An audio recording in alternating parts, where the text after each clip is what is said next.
Daniel and the Lion's Story. एक राजा होता, त्याचं नाव होतं दारावेश. दारावेश राजाने 3 सेवक नेमले होते. एकाचं नाव होतं डॅनियल. डॅनियल कामामध्ये आणि खूप हुशार होता, म्हणून राजाने डॅनियल खूप आणि 2 सेवकांना खूप राखायचा. डॅनियलला कसं राजाला आवडू शकतो, पण त्यांनी हुकूम काढता ते करता. एक राजा तुम्ही हुकूम काढला की तुम्ही एकाला जे लोक 30 दिवस तुम्ही एक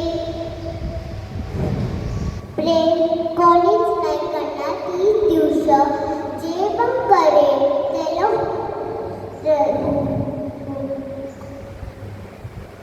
सिंहाच्या गुफेत टाकून द्यायचं असं बोलून मग त्याने राजाचं हुकूम तोडून टाकतो.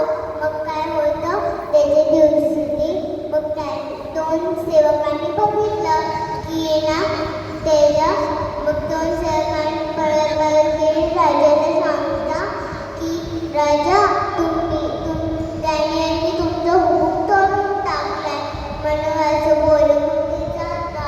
मग राजाची इच्छा